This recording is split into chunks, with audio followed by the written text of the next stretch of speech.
넷플릭스 애니메이션 영화 K-팝 데몬 헌터스즈 캐데헌이 2달이 넘도록 신드롬이 이어지는 가운데 플릭스 페트롤이 캐데헌과 캐데헌 싱어롱을 하루 만에 다시 분리해 순위를 발표하며 갈팡질팡하는 모습을 보였습니다.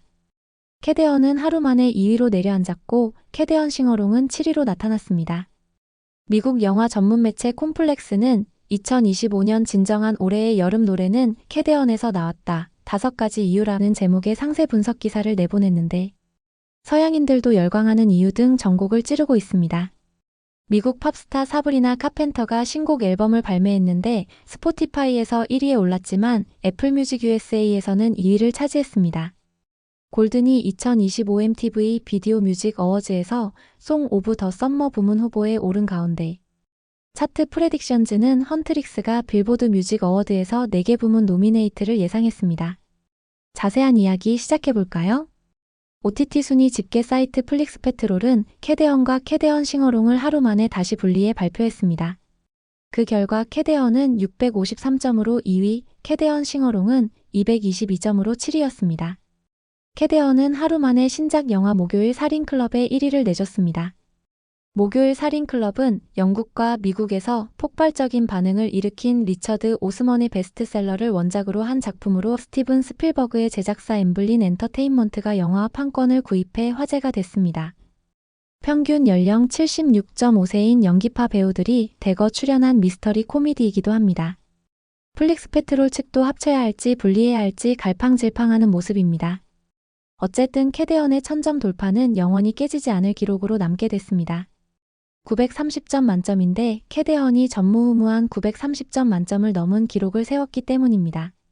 다만 플릭스 페트롤 상관없이 각 국가에서 캐데헌과 캐데헌 싱어롱의 시청자가 분산되면서 성적에 악영향을 줄 것이라는 우려도 나옵니다. 반면 공개 후 91일간 점수 집계하는데 캐데헌은 싱어롱 버전 때문에 추가로 60일 이상 집계가 가능하다는 주장도 있습니다. 넷플릭스의 캐데헌 싱어롱 버전 공개가 긍정적으로 작용할지 부정적으로 영향을 줄지 그 결과에 관심이 모아집니다. 다음은 뮤직 어워즈 이야기입니다. 캐데헌이 공개된 지 11주차를 맞이한 가운데 이제 뮤직 어워즈 시상식 관련 언급이 많아지고 있습니다. 차트 프레딕션즈는 헌트릭스가 빌보드 뮤직 어워드에서 4개 부문 노미네이트를 예상했습니다. 차트 프레딕션즈는 헌트릭스는 톱 뉴 아티스트를 포함해 2025 빌보드 뮤직 어워드에서 4개 부문 후보 지명을 받을 것으로 예상된다며 이제 오드리 누나 그리고 레이 아미가 그 주인공이라고 전했습니다. 다만 예상이니 일단 참고만 하면 될 듯합니다. 미국 유명 매체 포브스는 넷플릭스에서 캐데헌의 독주가 드디어 끝나가고 있는 듯하다는 제목의 기사에서 캐데헌이 새로 공개된 영화들에 밀려 3위로 내려앉았다고 강조했습니다. 그런데 이 기사는 캐데헌 싱어롱을 뺀 결과이기에 다소 문제가 있다는 분석이 나옵니다. 넷플릭스 USA에서 캐데헌은 3위, 캐데헌 싱어롱은 5위를 차지했기 때문입니다.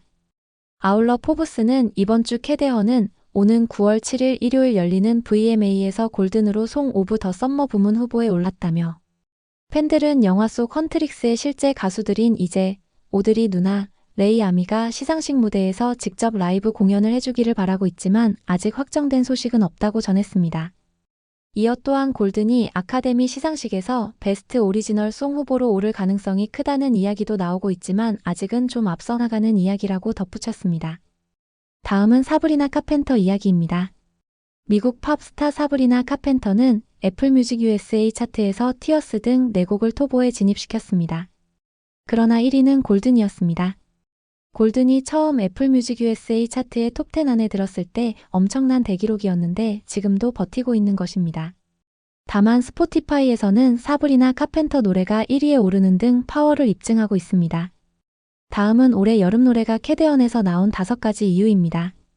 미국 매체 콤플렉스는 2025년 진정한 올해의 여름 노래는 캐데헌에서 나왔다. 5가지 이유라는 제목의 기사를 내보냈습니다. 기사가 너무 많아서 주요 내용을 요약 정리해 공개합니다. 넷플릭스의 캐데헌은 헌트릭스의 골든과 사자보이즈의 유어 아이돌 같은 히트곡들을 탄생시켰다. K-팝이 상승세라는 건 이제 비밀도 아니다. 그럼에도 불구하고 6월 20일 넷플릭스에서 공개된 캐데헌의 경이로운 성공은 완전히 다른 차원의 괴물처럼 느껴진다. 헌트릭스의 골든이 1위를 차지하면서 알렉스 워렌의 오디너리의 28주 연속 정상 기록을 끝냈고 2001년 데스티니즈 차일드의 부틸리셔스 이후 처음으로 걸그룹 노래가 정상에 올랐다. 올해는 팬들이 차세대 히트곡이나 새로운 스타를 찾던 시기였다. 그런 맥락에서 캐대헌이 2025년 여름을 지배하며 팝 음악의 결정적 순간으로 자리 잡은 이유 5가지를 정리해보자. 1. K-팝의 가장 인기 있는 노래와 스타들에게서 영감을 얻다. K-팝을 중심으로 한 영화를 만들려면 걸그룹과 보이그룹의 음악을 충분히 들어야 하고 음악이 리스너에게 미치는 영향을 정확히 묘사해야 한다. 캐대헌 제작진은 K-팝의 역사에 대해 충분히 조사했다. 예를 들어 루미와 진우의 듀엣곡 프리의 후렴은 BTS의 버터플라이를 떠올리게 하고 헌트릭스의 골드는 아이브의 IM을 연상시키는 고음을 자랑한다. 음악뿐 아니라 캐릭터들 또한 실제 K-팝 아이돌들의 특성을 지니고 있다. 루미의 시그니처인 드래곤 따은 머리는 블랙핑크 제니가 킬 디스 러브 뮤비에서 선보였던 스타일이다. 진우의 외형은 남주혁 같은 한국 배우들에게서 영감을 받았지만 그의 목소리와 매력은 아스트로 차은우 그리고 BTS 정국을 떠올리게 한다. 조이는 트와이스 채영, 미라는 있지 예지, 에비는 에이티즈 산 혹은 몬스타엑스 원호, 베이비 사자는 BTS 슈가와 비교된다. 2. 한국 문화를 매우 쉽게 접근 가능한 방식으로 소개하다. 이 영화가 계속해서 자신을 증명하는 가장 큰 방법 중 하나는 한국 문화를 방대한 시청자에게 보여준 방식이다. 캐대헌의 음악이 줄거리를 끌고 가는 핵심 요소라면 판타지적 이야기에 녹아있는 역사적 맥락 또한 빼놓을 수 없다. 헌트릭스는 한국 여성 무당의 전통과 뗄 수 없는 관계다. 굿이라 불리는 의식에서는 무당이 음악, 춤, 의상, 주문으로 악령을 쫓는데 관객은 걸그룹의 무대를 보며 이런 전통을 쉽게 연상할 수 있다. 또 다른 역사적 디테일은 바로 사자보이즈라는 이름과 마지막 무대의 의상이다. 한국 시청자들은 곧바로 검은 한복과 갓을 입은 그들의 모습에서 저승사자를 떠올렸다. 밑반찬과 함께 식사를 즐기는 장면 같은 소소한 디테일도 눈길을 끈다. 이런 장치들은 한국 문화가 미국 관객의 시각에 맞춰 변형될 필요 없이도 충분히 명확하고 즐거운 이야기를 전달할 수 있음을 입증했다. 3. 헌트릭스와 사자보이즈의 차트 경쟁을 실시간으로 보다. K-팝은 수년간 팝 음악 메인스트림에 진입하기 위해 싸워왔다. 영화가 6월에 공개된 건 절묘한 타이밍이었다. 거의 모든 K-팝 그룹들이 여름 히트곡을 내놓던 시기였기 때문이다. 에이티즈는 레몬드롭으로 첫 핫백 진입을 했고 BTS 제이홉은 킬린 이걸로 자신감 넘치는 솔로 무대를 선보였다. 이제는 BTS, 블랙핑크, 스트레이키즈 같은 그룹들이 빌보드 메인 차트에 꾸준히 이름을 올리는 것이 흔한 일이 되었고 그렇기에 영화 OST의 차트 진입도 충분히 가능했다. 빌보드 핫백을 주시하던 팬들은 지금 실제로 헌트릭스와 사자보이즈의 경쟁을 목격하고 있다. 골드는 1위에 자리했고 유어 아이돌과 소다팝이 각각 4위와 5위를 기록했다. 원래는 외국어 음악을 듣지 않던 사람들마저도 라디오에서 골든을 흥얼거리거나 매일 스트리밍하고 있다.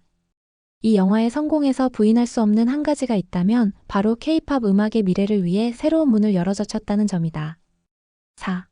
서양의 일반인과 K-팝 팬 모두에게 사랑받는 캐대헌.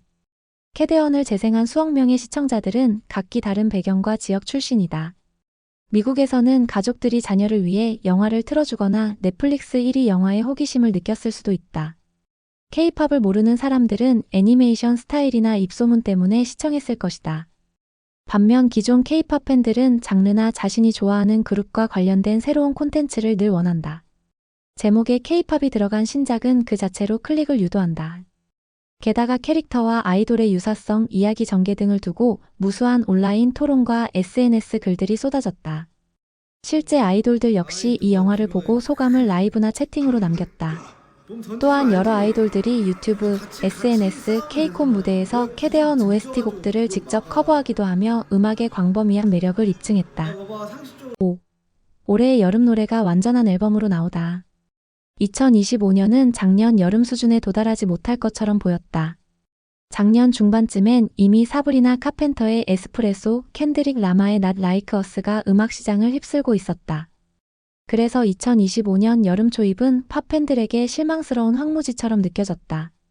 그러던 중에 6월 20일 영화와 함께 발매된 캐대헌 OST가 등장했다.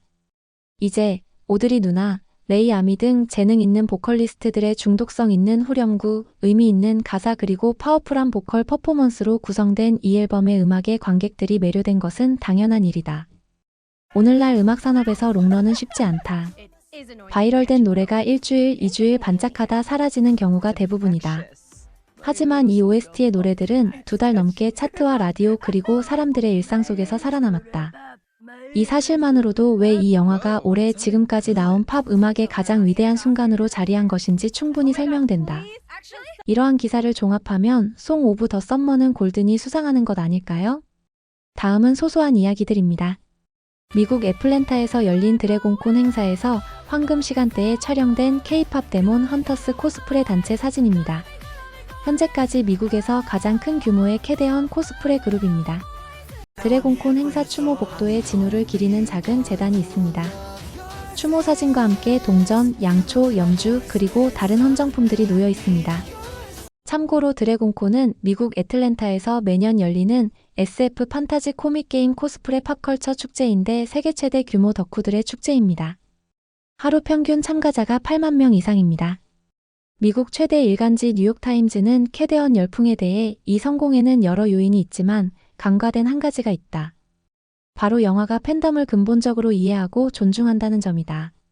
우리는 끊임없이 추종자를 끌어모으려는 미디어에 둘러싸여 있지만 대부분의 경우 이는 기업이 대중을 소비자로 취급하는 것으로 이어진다. 점점 더 부풀려진 망토 영웅들의 이야기를 전하는 프랜차이즈들은 서사나 영화적 완성도보다는 양산의 우선순위를 두며 팬들의 호응은 더더욱 고려 대상이 아니다. 캐대헌은 팬들의 경험을 중시하면서도 애니메이션이나 K-팝 같은 틈새 커뮤니티의 열성 팬들도 끌어모은다. 이를 통해 영화 자체에 번성하는 팬덤을 키워냈다라고 평가했습니다. 프랑스 르파리지행 지면에도 캐대헌이 대서특필됐습니다.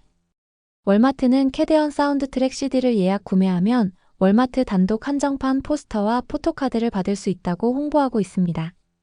여러 가지 이야기들 재밌게 보셨나요? 구독, 좋아요는 더 좋은 영상 제작에 큰 힘이 됩니다. 시청해주셔서 감사합니다. 좋은 하루 보내세요.